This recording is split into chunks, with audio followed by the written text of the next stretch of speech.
اسی طرح میں نے اپنی فیملی کو کیسے مینیج کرنا ہے. اسلام نے گھر میں جو مینجمنٹ دی ہے، جیسے بڑی مینجمنٹ بولیں، ایک بگ امیج میں دیکھیں، وہ مرد کو دی ہے. لیکن گھر کے اندر جو داخلی مینجمنٹ ہے وہ کس کو دی ہے؟ عورت کو دی ہے. عواطف کی مینجمنٹ عورت کو دی ہے. کئی اوقات خاتون گھر کے اندر مرد کو مینیج کرتی ہے. باہر کے معاملات مرد کے کنٹرول میں، گھر کے معاملات خاتون کے کنٹرول میں. ان کے گھروں میں سکون رہتا ہے جو میاں بیوی آپس میں بیٹھ کے اپنے معاملات کو طے کرتے ہیں کہ یہ دائرہ اختیار میرا، یہ دائرہ اختیار تیرا. اب ماں بچی کو بولے یہاں نہیں جانا، باپ بولے چلی جاؤ، یہاں گھر میں کیا ہو جائے گا؟ جھگڑا ہو جائے گا. مثال کے طور پہ ماں جب اپنے بچے کو چاقو دیتی ہے تو چاقو دیتی ہے، بیٹا یہ سیب کاٹو، یہ ترنج کاٹو، لیکن خیال کرنا یہ تیز بھی ہے، اس سے انگلی بھی کٹ سکتی ہے. یعنی جب کسی چیز کو مینیج کیا جاتا ہے اس کے خطرات کو بھی کیا کیا جاتا ہے؟ بتایا جاتا ہے. جب آپ خطرات کو نہیں بتائیں گے وہ اس خطرات میں اپنی زندگی کو تباہ و برباد کر دے گا. اب سنیے کتنی پیاری حدیث ہے مولا امیر المومنین کی. فرماتے ہیں نعم العون علی طاعت اللہ. جناب سیدہ کے بارے میں فرماتے ہیں علی کی زندگی میں، طاعت خدا میں، اگر علی کا بہترین کوئی مددگار ہے وہ فاطمۃ الزہرا ہے. ایک عورت سمجھے، یعنی اب کیا مولا علی کو طاعت خدا میں کسی کی مدد کی ضرورت ہے؟ علی جو کل ایمان والے، کیا مولا کو علیہ باللہ تربیت کی ضرورت ہے؟ اہمیت موضوع کے لیے مولا بیان کر رہے ہیں کہ طاعت خدا میں اگر علی کی کوئی مددگار ہے وہ فاطمۃ الزہرا ہے. یعنی خاتون گھر کی مینجمنٹ میں میں نے کہا انتخاب، جب آپ کسی خاتون کا انتخاب کرتے ہو، اگر وہ صحیح طریقے سے اپنے گھر کو مینیج کرے، اپنے شوہر کو قرب خدا تک پہنچانے کی صلاحیت رکھتی ہے. اور اگر غلط مینیج کرے اس انسان کی زندگی کو تباہ و برباد کر دیتی ہے. چند اہل بیت کی زندگیوں میں ایسے واقعات ہیں کہ واقعاً اس میں نظر آتا ہے کہ بیویاں شوہروں پہ کتنی اثر انداز ہوتی ہیں. اس میں کوئی برائی نہیں ہے، اگر وہ اچھے سے مینیج کرتی ہے تو اپنے شوہر پہ اثر بھی ڈالنا شروع کر دیتی ہے. ملتا ہے کہ ایک بندہ امام حسین کے گھر گیا اور کیا دیکھا مولا نے، گھر میں قالیچے اور قالین لگے ہوئے ہیں، پیچھے جو آپ پشتیاں لگاتے ہیں دیوار پہ ٹیک لگانے کے لیے وہ لگی ہوئی ہیں. تو اس نے کہا مولا میں آپ کے بابا علی کے گھر میں بھی گیا تھا، یہ پشتیاں یہ قالیچے مولا کے گھر میں نہیں تھے. تو امام نے فرمایا کہ میری زوجہ کو یہ پسند ہے، لہٰذا میں نے اسے روکا نہیں، اگر وہ لگانا چاہتی ہے لگا دے. 5 امام کے لیے ملتا ہے. ایک بندہ امام گھر کے اندر تھے، اس کی نگاہ امام پہ پڑ گئی تو امام نے لال رنگ کے قریب ایک لباس کلر پہنا ہوا تھا جو باہر نہیں پہنا جاتا تھا، لیکن امام نے گھر کے اندر پہنا ہوا تھا. تو اس نے کہا مولا یہ آپ نے کیسا لباس پہنا؟ تو امام نے کہا پہلی بات تو میں گھر کے باہر نہیں پہن رہا، گھر کے اندر پہن رہا ہوں. دوسرا میری زوجہ کو یہ کپڑا پسند ہے، یہ رنگ پسند ہے، لہٰذا میں اس کی وجہ سے یہ کپڑے پہن رہا ہوں. یعنی اہل بیت آپ کو کیا سکھا رہے ہیں؟ مطلب گھر کے اندر بیوی کتنی پسند اور ناپسند پہ شوہر کے اثر انداز ہے. کہ رسول خدا کو کسی بیوی نے کہا یہ نہیں کھاؤ تو رسول خدا نے کھانا چھوڑ دیا اور اللہ نے آیت نازل کر دی اے حبیب جس چیز کو ہم نے حلال کیا اس چیز کو اپنے اوپر حرام نہ کیا کرو. مطلب اپنی ازواج کا اہل بیت اتنا خیال رکھتے تھے تاکہ گھر کی مینجمنٹ صحیح طریقے سے چل سکے. تو ایک عورت جس طرح اپنے بچوں کی تربیت کرتی ہے اسی طرح اپنے شوہر کی مددگار بن سکتی ہے طاعت خدا میں. لیکن میں کب کرامت انسانی کا خیال کروں گا؟ وہ کون سی صفت ہے جو میرے اندر آئے گی تب میں خود کو اپنی عزت کروں گا؟ یا معصوم کی حدیث ہے فرماتے ہیں ان لم تستحیی فاصنع ما شئت. رسول خدا کا فرمان ہے. فرماتے ہیں جس میں حیا نہیں ہے یہ حیا ہے جو ہمیں کریم بناتا ہے, یہ حیا ہے جو ہمیں اپنی عزت کرانا سکھاتا ہے.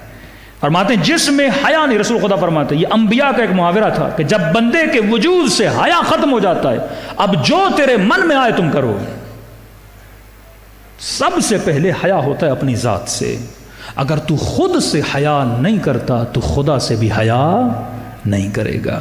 آخری نکتہ فرماتے ہیں کہ گھروں کے اندر مرد کا جہاد, عورت کا جہاد. فرمایا محبت کرنے سے پہلے ادب کرو. میاں بیوی میں جھگڑے کیوں ہوتے ہیں؟ آق والدین کیوں ہوتا ہے؟ کیونکہ اگر آپ کے اندر حیا ہوگی تو حیا کے نتیجے میں آپ کے وجود میں ادب پیدا ہوگا. محبت ادب کو جنم نہیں دیتی، حیا ادب کو جنم دیتا ہے. مثال کے طور پہ ایک خاتون اپنے شوہر سے کہے میں تم سے بڑی محبت کرتی ہوں. محبت میں اپ اینڈ ڈاؤنس ہوتے ہیں. کتنی بڑی محبت کرتی ہوں، ادب کرے گی اس کا. اور خدا نخواستہ اس نے دوسری شادی کر لی. الامان والحفیظ، جوتی بھی اس کے ہاتھ میں ہوگی. کہاں گیا ادب؟ ختم. کیوں؟ کیونکہ ادب کر رہی تھی محبت کی وجہ سے. ادب اگر حیا کی وجہ سے ہو نا، وہ کبھی ختم نہیں ہوتا، کبھی ختم نہیں ہوتا، ہمیشہ باقی رہتا ہے. تبھی فرمایا کہ اکرموا اولادکم اکرموا نساءکم، بیویوں کا ادب کرو، اولاد کا ادب کرو. بیویوں کو کہا شوہروں کا ادب کرو، اولاد کو کہا والدین کا ادب کرو. محبت نہیں، ادب. محبت پھر دوسرا درجہ ہے، کیونکہ محبت میں اپ اینڈ ڈاؤنز ہیں. محبت جس دن زیادہ ہے بندہ احترام، محبت جیسے گری سارا ادب تباہ ہو گیا. جب تک بینیفٹس تھا ادب تھا، بینیفٹ گیا تو ادب ختم ہو گیا. یہاں پہ معصوم کی ایک فرمان ہے، فرماتے جو دل ہے نا، ان القلوب اقبالا و ادبارا، محبت کرنا انسان کے بس میں نہیں ہوتا کہ بیوی شوہر کو کہے مجھ سے محبت کرو ہی کرو. بولے کہ میرے ہاتھ میں نہیں ہے. ایک بچہ زیادہ پسند ہوتا ہے، ایک بچہ کم پسند ہوتا ہے. یہ محبت انسان کے بس کی بات نہیں. کئی ایسے میں نے بچے دیکھے کہتے ہیں مولانا میرا باپ مجھے اچھا نہیں لگتا. اب اسے ڈنڈے کے زور پہ بولو باپ سے محبت کو کیسے کرے، وہ اچھا ہی نہیں لگتا مجھے. کوئی لڑکی کہے میری ماں مجھے اچھی نہیں لگتی، کوئی بھائی کہے مجھے میرا بھائی اچھا نہیں لگتا. محبت میں جبر نہیں ہے. معصوم فرماتے قلب بندے کے ہاتھ میں نہیں ہوتا. اب کسی کو کوئی پسند ہے، پتہ نہیں کیوں پسند ہے، نہیں پسند پتہ نہیں کیوں نہیں پسند، مختلف ریزن ہے. تبھی فرمایا آق والدین میں محبت کا کردار نہیں ہے، ادب ہے. باپ پسند ہے یا نہیں پسند، اللہ نے یہ نہیں کہا کہ باپ سے محبت کر، کہا باپ کا ادب کر. پسند نہیں بھی ہے ادب کر. ولا تقولوا لهما اف، اف تک نہ بول. اچھا نہیں لگتا چلو یہ تیرا دل کا معاملہ ہے، لیکن ادب کر. حیا کا معاملہ ہے، حیا ہوگا تو ادب ہوگا. اللہ کا حیا ہوگا اللہ کے حضور میں گناہ نہیں کرے گا. رجب علی با حیا تھا تبھی اللہ کا ادب کیا، گناہ نہیں کیا. یہ جوان دنیا کے لیے 100 جھوٹ بولتا ہے، یہ عورت دنیا کے لیے لاکھ جھوٹ بولے.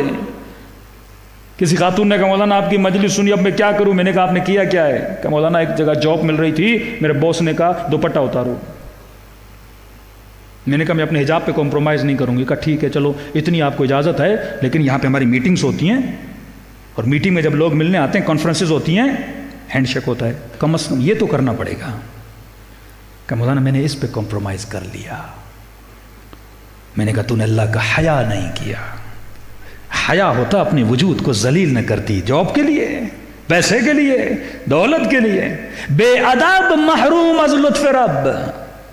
جب تو بے ادب بنتا اللہ کے لطف سے محروم ہو جاتا ہے. عباس بنے ادب کی وجہ سے نا. حسین کا حیا تھا، ادب زیادہ تھی. اللہ کا حیا ہو تو ادب بنتی ہے. چھٹے امام کے پاس گیا، مولا میں گناہ کرنا نہیں چاہتا، عادت ہے.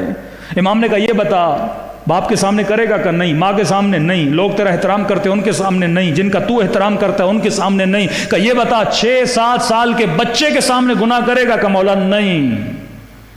میرے چھٹے امام رونے لگے. کہ مولا غلطی کی رو رہے ہیں؟ کہ تیری سمجھ نہیں آئی. 6 سال کے بچے کا بھی اتنا ادب کہ میرے رب کی عزت بچے جتنی بھی نہیں. تو امام زمانہ کا ادب نہیں کرتا، پھر کہتا ہے مولا مجلس میں آتے ہیں، میری زندگیوں میں آتے ہیں، تو کیسے حضور خدا میں گناہ کرتا ہے؟ تو اگر کرامت انسانی چاہتے ہو تو حیا کی صفت ہو، اور اگر حیا چاہتے ہو تو حیا کس کو جنم دیتا ہے؟ ادب کو جنم دیتا ہے. عورت کا جہاد معصوم یہ مردوں کے لیے نہ ہو، چند چیزیں عورتوں مرد دونوں کے لیے آ جائیں. تبھی فرمایا حاسب قبل ان تحاسب، اپنا حساب و کتاب کر کہ کہاں پہ تو ادب کر رہا ہے، کہاں پہ بے ادبی کر رہا ہے. باپ کیسا بھی ہو ادب واجب ہے، ماں کیسی بھی ہو ادب واجب ہے، شوہر کیسا بھی ہو ادب واجب ہے. پھر مردوں کے لیے فرمایا من اتخذ امرأۃ فلیکرمھا، میرے چھٹے ماں فرماتے ہیں اگر شادی کی ہے تو تیرے اوپر واجب ہے کہ اپنی بیوی کو کرامت کے ساتھ رکھو، ادب کے ساتھ رکھو۔ اگر تو دیکھیے گھروں میں جھگڑے کیوں ہوتے ہیں؟ کیونکہ ادب نہیں ہوتا۔ ضروری نہیں کہ آپ کی ماں آپ کی بیوی سے محبت کرے اور بار بار گھر میں لیکچر دو سب کو بٹھا کے، ادھر بیوی بٹھاؤ، ادھر ماں بٹھاؤ، ادھر بہن کو بٹھاؤ، ادھر بھائیوں کی بیویوں کو بٹھاؤ۔ ہاں بھائی گھر کا ماحول اچھا کرنا ہے تو محبت کرو، وہ دل میں بولے گی میں اس کی شکل دیکھتی ہوں مجھے چڑ آنے لگتی ہو، تم کہتے ہو محبت کرو۔ محبت کوئی جبری ہے، محبت کوئی زبردستی ہوتی ہے۔ آپس میں لڑو نہیں، ہم رشتہ دار ہیں، محبت کرو، محبت کا ماحول بناؤ، جھگڑے ختم ہو جائیں گے۔ محبت سے جھگڑے ختم نہیں ہوتے، ادب سے جھگڑے ختم ہوتے ہیں۔ ماں کو بولو اماں میری بیوی پسند نہیں، ٹھیک ہے، بیوی کو بولو میری ماں اچھی نہیں لگتی، ٹھیک ہے، بہن کو بولو میری بیوی اچھی نہیں لگتی، ٹھیک ہے، لیکن ادب کرو، بے ادبی نہ کرو۔ اور ادب کیسے ہوتا ہے؟ معصوم کا فرمان، فرماتے ہیں ادب ہوتا ہے زبان کو کنٹرول کرنے سے۔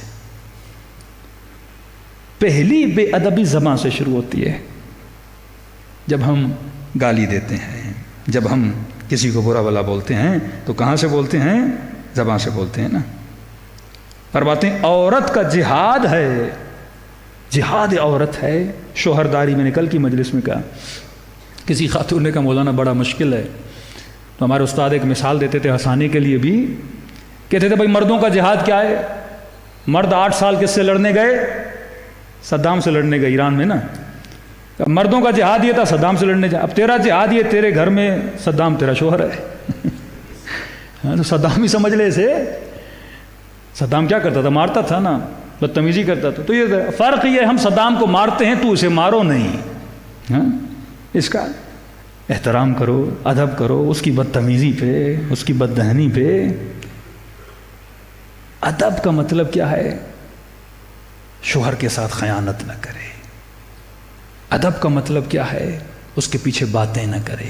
اسی طرح شوہر ہے، رنج نہ دے، بیوی کے پیچھے باتیں نہ کرے، اس کا دل نہ دکھائے، یہ ادب ہے۔ شوہر نہیں ہے 6 مہینے 4 مہینے، کئی مرد بیچارے کمانے جاتے ہیں، یہ اس کی عدم موجودگی میں اس کا ادب کرے، اس رشتے کا ادب کرے۔ محبت نہیں، ادب۔ ادب ہو جائے، اب محبت ہر انسان کے اپنے ایک چاہت ہوتی ہے، ایک پسند ہوتی ہے۔ تو جب تک گھروں میں محبت ہے ضروری نہیں ادب ہو، کیونکہ محبتیں جب لو لیول پہ آتی ہیں تو بندہ بے ادب ہو جاتا ہے۔ اب یہ دنیا کے ماڈرن سائیکولوجسٹ نے بھی یہ جملہ بولا، اور عجیب بات ہے کہ مولا امیر المومنین نے بھی بولا۔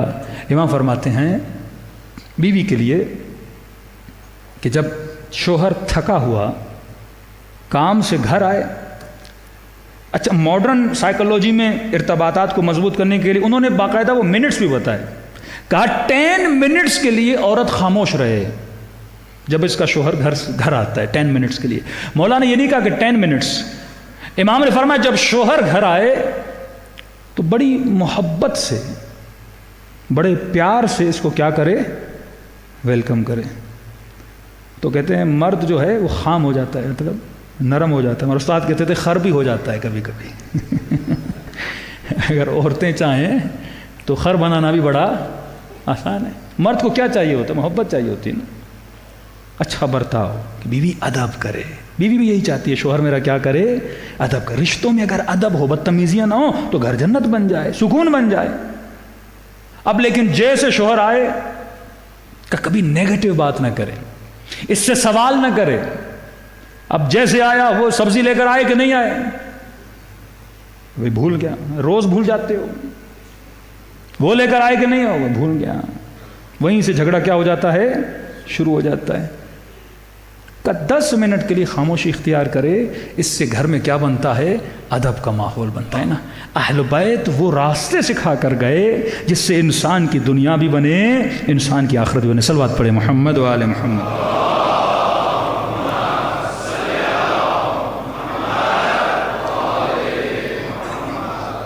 یہ تو گھر کا ادب تھا۔ اب ادب کی منازل جب طے ہوتی ہیں، پھر آپ جب باہر آتے ہیں، لوگوں کا ادب۔ ایک منافق تھا، رسول خدا کے ساتھ آ کے بیٹھتا تھا، پوچھتا تھا جی رسول اللہ آج کیا کریں گے، کل کیا کریں گے، پھر ساری خبریں لے کے منافقین کو بتاتا تھا۔ جبرائیل نازل ہوئے، یا رسول اللہ یہ منافق ہے بڑا، اس شکل والا ہے، اس رنگ والا ہے، اس حلیے والا ہے، یہاں آ کے بیٹھتا ہے اور آپ کی خبریں جا کے وہاں پہنچاتا ہے۔ اگلے دن آیا، رسول خدا نے سے بلایا کہ ادھر تو آ، تو میری خبریں پہنچاتا ہے، تو میری باتیں پہنچاتا ہے۔ وہ جملے کہے، اسے بھی راضی کیا کہ تو صحیح کہہ رہا ہے، مطلب میں تجھے جھٹلا نہیں رہا، لیکن پھر بھی یہ کہا کہ آگے سے یہ کام نہ کرنا۔ کہتا ٹھیک ہے، چلا گیا منافقوں کے پاس اور کہا کہ یہ مسلمانوں کا رسول کتنا سادہ لو ہے، کتنا سادہ ہے۔ جبرائیل نے آ کے بتایا میں باتیں بتاتا ہوں، میں نے کہا نہیں بتاتا، مان گیا۔ ہاں تو فارسی میں بولتے ہیں دہن بین، اردو میں بولتے ہیں کانوں کا کچا، الیاذ باللہ۔ کہا کہ دہن بین ہے، جو بولو مان لیتا ہے۔ ہاں یہ نہیں کہتا میں جھوٹ بول رہا ہوں، مجھے جبرائیل نے بتایا، کوئی ضد نہیں۔ کبھی کبھی گھروں میں جھگڑے ہوتے ہیں نا، یہ اخلاق رسول ہے۔ آپ کو پتا ہے بیوی جھوٹ بول رہی ہے، بیوی کو پتا ہو شوہر جھوٹ بول رہا ہے، باپ کو پتا ہو بیٹا جھوٹ بول رہا ہے، کہاں بیٹا صحیح کر رہے ہو لیکن آگے سے نہ کرنا۔ بیوی کو بولو صحیح بول رہے ہو لیکن آگے سے نہ کرنا، مطلب ادب کے ذریعے، اخلاق کے ذریعے اسے کیا کرو، نرم کرو۔ جیسے اس نے یہ کہا تو اللہ نے قرآن میں آیت نازل کی، وَمِنْهُمُ الَّذِينَ يُؤْذُونَ النَّبِيَّ وَيَقُولُونَ هُوَ أُذُنٌ، جو لوگ یہ بولتے ہیں کہ میرا نبی سادہ لو ہے، اذن کانوں کا کچا ہے۔ میرے حبیب کو سب پتا ہے، میرا حبیب با ادب ہے، وہ تیری آبرو کو رکھ رہا ہے۔ جب آپ امام حسین کے پاس جاتے ہو نا، دنیا میں ساری برائی حسین کو نہیں پتا، اللہ کو نہیں پتا۔ جب دعائے کمیل میں ہم رو کے توبہ بھی کر رہے ہوتے ہیں، اللہ کو پتا ہے کل جا کے پھر گناہ کرے گا، کہتا ہے کوئی بات نہیں، تو صحیح کہہ رہا ہے، لیکن اسے پتا ہوتا ہے ہم کل کیا کریں گے، کل جا کے گناہ کریں گے۔ یہ کردار تھا محمد وآل محمد کا۔ امام حسن کا غلام تھا، مولا حسن کھیتی باڑی کر کے، کہتے ہیں شدید گرمی، وجود پسینہ پسینہ امام کا، گھر کا دروازہ کھٹکھٹایا، دھوپ امام کے اوپر پڑ رہی ہے، پسینے سے شل۔ بہت دیر گزری، پھر غلام آیا اور اس نے آ کے دروازہ کھولا۔ امام نے کہا میں اتنی دیر سے گرمی میں کھڑا ہوں، تجھے آواز نہیں آ رہی تھی کہ حسن ابن علی آ رہی تھی؟ امام نے کہا پھر دروازہ کیوں نہیں کھولا؟ کہا میں تھکا ہوا تھا، اٹھا نہیں جا رہا تھا۔ کہتے امام نے اسے ڈانٹا نہیں، مطلب کوئی تمہارے زیر میں آئے نا، کوئی نیچے کام کرے، کسی دکان میں ہو، امام بارگاہ کے ہیڈ ہو، اللہ نے اچھا مقام دیا، اچھی پوسٹ پہ ہو، تو لوگوں کو اس پوسٹ کی وجہ سے ذلیل نہ کیا کرو، ادب کے ساتھ پیش آیا کرو۔ اللہ کوئی پاور، کوئی طاقت کسی چیز کا تجھے ہیڈ بناتا ہے تو لوگوں فرماتے فوراً امام حسن نے اللہ کی دربار میں سجدہ کیا کہ خدا تیرا شکر ہے میں ان میں سے نہیں جو اپنے غلاموں کو ذلیل کریں، تو نے میری دل میں کیا رکھا ہے، رحم رکھا ہے، چھوٹے کا ادب، بڑے کا ادب۔ فقیر آیا امام حسین کے دروازے پر، کہا کہ مولا حسین خیرات چاہیے۔ امام حسین کا گھر یہاں تھا، کیونکہ محلے بنی ہاشم تھوڑے فاصلے پہ امام حسن کا بھی گھر تھا، تو امام حسین نے کہا کہ حسن سے خیرات مانگیے؟ کہ نہیں مولا، میں مولا حسن کے پاس نہیں کہ آپ کے پاس آیا ہوں۔ کہا میں حسن سے سبقت نہیں لے سکتا، میں کیسے اپنے بھائی سے آگے بڑھوں؟ پہلے جا میرے بھائی سے خیرات مانگ۔ باپ مر جائے نا تو بڑے بھائی کا احترام ہوتا ہے، ادب ہے، اسلام میں ادب سکھاتے ہیں۔ کہتے یہ فقیر گیا، امام حسن سے خیرات مانگی، مولا حسن نے اسے 60 درہم دیے۔ آیا امام حسین کے پاس، کہا کہ مولا آپ وہاں سے خیرات مانگ کے آئے ہوں، آپ بھی خیرات دیجئے۔ کہا کتنے دیے حسن نے؟ کہا 60 دیے۔ امام اندر گئے، 59 لے کر آئے۔ کہا میں اتنی بھی نہیں دوں گا جتنی حسن نے دی ہے، میں ایک سکہ حسن سے پیچھے رہنا چاہتا ہوں۔ یہ ادب اہل بیت ہے۔ اب علماء فرماتے ہیں تصور کریں امام حسین پہ کیا گزری ہوگی، جو اپنے بھائی کا اتنا ادب کرتے کہ ایک قدم حسن سے آگے نہ بڑھیں۔ لوگ آتے تھے جب معاویہ کے ساتھ جنگ ہو رہی تھی، مولا حسین آپ لڑیے، آپ کا بھائی صلح کی طرف جا رہا ہے۔ کہا جو حسن کا فیصلہ ہے وہی حسین کا فیصلہ ہے۔ کہ سلمان تو نے علی کی اطاعت کیسے کی؟ کہ جہاں جہاں علی کے قدم تھے وہاں سلمان کا سر تھا۔ ابو ذر اور سلمان کے ایمان میں یہی فرق ہے کہ جب سیدہ زہرا کے گھر پہ حملہ ہوا تو ابو ذر نے تلوار نکالی، دیکھا کہ سلمان خاموش کھڑا ہے، کہ سلمان تیرے ایمان کو کیا ہوا؟ تو علی سے بڑی محبت کرتا تھا، لیکن آج علی کے گھر پہ حملہ ہوا تو تلوار نہیں نکال رہا۔ سلمان نے کہا کہ ابو ذر میں نے زندگی میں ایک قدم بھی علی سے آگے نہیں بڑھایا، میری نگاہیں علی کے ہاتھوں پر ہے۔ ابو ذر یہ بتا تو علی سے زیادہ بہادر ہے؟ میری نگاہیں مولا کے ہاتھوں پر ہے، اگر علی تلوار نکالے گا تو سلمان تلوار نکالے گا۔ یہ ادب ہے۔ جب تک حسین نے اجازت نہ دی عباس نے تلوار نہ نکالی۔ طاقت کے ہوتے ہوئے بندہ طاقت کو استعمال نہ کرے، یہ ادب ہے۔ گناہ پہ استطاعت ہو پر گناہ نہ کرے، یہ ادب ہے۔ اب کہا اس مولا حسین پہ کیا گزری ہوگی؟ مولا حسن کے جانے کے بعد مشکل ترین وقت امام حسین پہ تب آیا جب شب عاشور جناب قاسم نے کہا کہ چچا اذن جہاد دیجیے۔ فرمایا قاسم تیرے وجود سے مجھے حسن کی خوشبو آتی ہے۔ بیٹے کو قربان کیا لیکن آخر دم تک جناب قاسم کو اجازت نہیں دی۔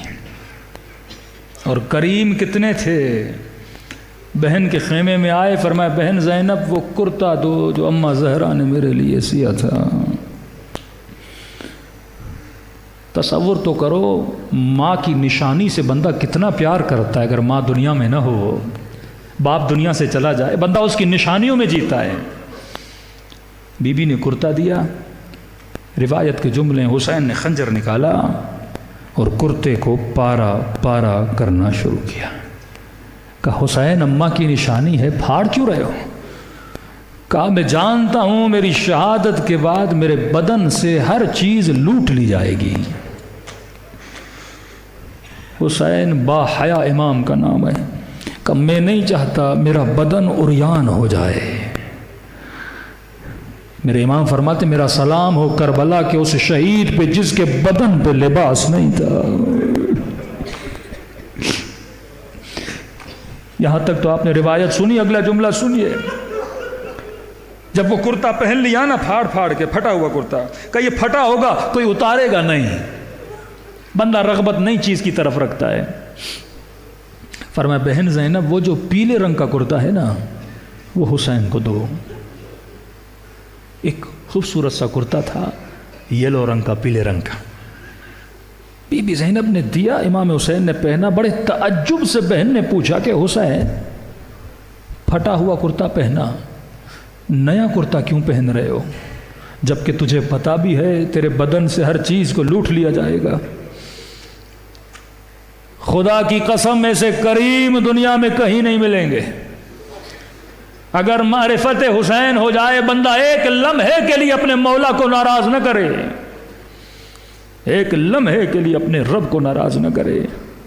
اتنے کریم کہا حسین میرے ماں جائے بہن تجھ پہ قربان، بتا تو صحیح پھٹا ہوا کرتا پہنا پھر اوپر نیا کرتا کیوں پہن رہے ہو؟ فرمایا بہن زینب میں نہیں چاہتا جو میرے بدن سے کپڑا لوٹنے آئے وہ خالی ہاتھ جائے، جو اپنے دشمن کو خالی ہاتھ نہ لوٹائے۔ ابن زیاد کا دربار ہے، قیدی بیویاں اس ملوں کے سامنے کھڑی ہیں، یہ سفرے پہ بیٹھا ہے کھانا کھا رہا ہے۔ تصور کرو اسلام کا حکم ہے بھوکے کے سامنے کھانا نہ کھایا کرو۔ 4 سالہ بچی کئی دنوں سے کچھ بھی نہیں کھایا، پیاسی ہے، یہ بھوکے پیاسے کھڑے ہیں زنجیروں میں جکڑے ہوئے، اور یہ لعین ابن لعین سفرہ بچھا کے کھانا کھا رہا تھا، اور سفرے کے سامنے کٹی ہوئی گردنیں پڑی تھی۔ اللہ جانے ان کے لقمے ان کے گردنوں سے اترتے کیسے تھے۔ شمر سے کہا شمر یہ کس کا سر ہے؟ کہا کہ امیر یہ قاسم کا سر ہے، حسن کا بیٹا 13 سال کا جوان، اچھا یہ کس کا سر ہے؟ کہا یہ دو ننھے سے سر ہیں، اون محمد کے سر ہیں، علی کی بیٹی زینب کے بیٹے آئے۔ کہا یہ کس کا سر ہے؟ کہا یہ قمر بنی ہاشم عباس علمدار کا سر ہے۔ کہا یہ کس کا سر ہے؟ کہتے جب اس سر پہ زیاد کی نگاہ پڑی نا، اس نے کھانا چھوڑ دیا، کافی دیر تک سر کو دیکھتا رہا۔ کہا یہ کس کا سر ہے؟ کہا یہ حسین کا بیٹا تھا، نام تھا علی اکبر۔ کہا اتنا ہنسی تھا، کھانا چھوڑ دیا اس نے۔ کہا شمر یہ تو بتا تجھے کس نے کہا تھا حسین کو قتل کرو؟ کہ امیر آپ نے خط بھیجا تھا کہ حسین کو قتل کیا جائے۔ کہ واللہ اگر پتہ ہوتا اکبر جیسا بیٹا ہے کبھی نہ کہتا حسین کو قتل کرو۔ تعجب سے پوچھا امیر کیوں؟ کہ جس کا اتنا حسین بیٹا ہو اسے مارنے کی ضرورت نہیں تھی، وہ کٹی ہوئی گردن دیکھتا خود ہی تڑپ تڑپ کے مر جاتا۔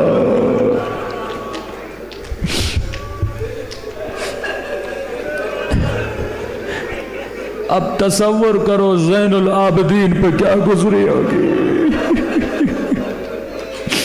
بی بی زینب پہ کیا گزری ہوگی۔ پورے سفر میں شام کے بازار میں کہتی تھی ارے جس نے رسول کو دیکھنا ہے میرے اکبر کو دیکھ لے، خلقاً و خلقا، شکل میں میرے نانا جیسا، اخلاق میں میرے نانا جیسا۔